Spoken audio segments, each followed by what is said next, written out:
বাচ্চার অতিরিক্ত রাগ বা জেদ হলে এর জন্য কোরআন সুন্নাহর কোনো আমল আছে কিনা? জি, অবশ্যই আছে। আলহামদুলিল্লাহ, খুবই গুরুত্বপূর্ণ একটি প্রশ্ন, যেটা আমরা একটু আমাদের সবার আজকে জানা দরকার এবং আমল করা দরকার। দেখবেন আমাদের বাচ্চাদের মধ্যে অনেক বাচ্চা খুব জেদি হয়, অনেক রাগ হয়। এই জন্য কি করবেন? ছোট্ট একটা আমল, কোরআনী ছোট্ট একটি আমল, একটি দোয়া আজকে আমি শিখিয়ে দিব, যেইটা আপনি 21 দিন আপনি আমল করবেন, ইনশাল্লাহ আপনার বাচ্চাকে আল্লাহ পাকে হেফাজত করবেন। শিশুদের অতিরিক্ত রাগ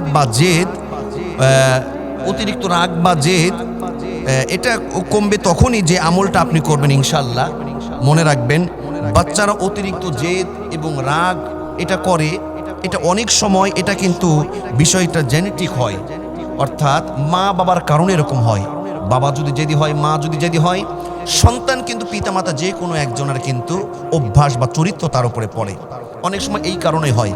আর সন্তান যখন কোনো পিতামাতাকে অনেক জেদ দেখায়, রাগ দেখায়, অতিষ্ঠ করে, তখন পিতামাতা অতিষ্ঠ হয়ে অনেক সময় অনেক মা সন্তানের জন্য বদদোয়া করে, সন্তানকে বদদোয়া দেয়, বদদোয়ার অভিশাপ একটা সার্টিফিকেট দেয়। কিন্তু না, খবরদার, মায়ের দোয়া বদদোয়া করলেও কবুল হয়ে যেতে পারে, সাবধান। এই জন্য কখনো সন্তানকে কখনো আপনি সন্তানের জন্য বদদোয়া করবেন না।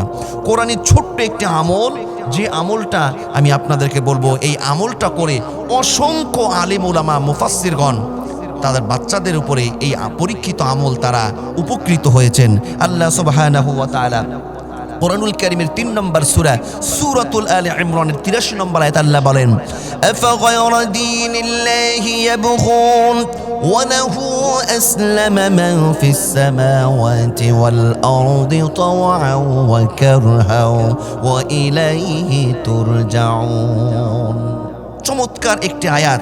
এই আয়াতটা আমি ইনশাল্লাহ আপনাদের সহজের জন্য, ইনশাল্লাহ এই অর্থটা কি আল্লাহ বলছে, তারা কি চায় আল্লাহর দ্বীনের পরিবর্তে অন্য কিছু, অথচ আসমান ও জমিন যা কিছু রয়েছে সবকিছু ইচ্ছাই বা অনিচ্ছাই তার কাছে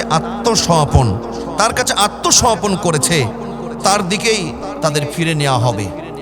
এই ছোট্ট একটি আমলটা, এই দোয়াটা আল্লাহ রাব্বুল আলামিন কোরআনুল কারীমের সূরাতুল আলে ইমরানের 83 নম্বর আয়াত আল্লাহ বলছেন, আফাগায়রা দীনিল্লাহি ইয়াবগুন ওয়া লাহু আসলামা মান ফিস সামাওয়াতি ওয়াল আরদ তাওআন ওয়া কারহাও ওয়া ইলাইহি ইরজাউন। এই আমলটা আপনি 21 দিন করবেন। কিভাবে করবেন? 21 দিন পড়বেন। আপনি প্রতিদিন একবার করে পড়লেও চলবে, আর যদি সম্ভব হয় আরও ভালো হয়, যদি সম্ভব হয় 5 ওয়াক্ত নামাজের পরে এই দোয়াটা আপনি পড়বেন। কিভাবে? মাধ্যমটা হলো আপনার সন্তানের কপালের উপরাংশে, উপরের দিকে যে চুলের গোড়ালি আছে সেইখানে হাত দিয়ে, এই উপরের কপালের উপরাংশে চুলের গোড়ালির কাছে হাত দিয়ে আপনি এই দোয়াটা পড়বেন, আফাগায়রা দীনিল্লাহি ইয়াবগুন ওয়া লাহু আসলামা মান ফিস সামাওয়াতি ওয়াল আরদ তাওআন ওয়া কারহাও ওয়া ইলাইহি ইরজাউন। আপনি এই দোয়াটা এই আয়াতটা 7 বার পড়বেন।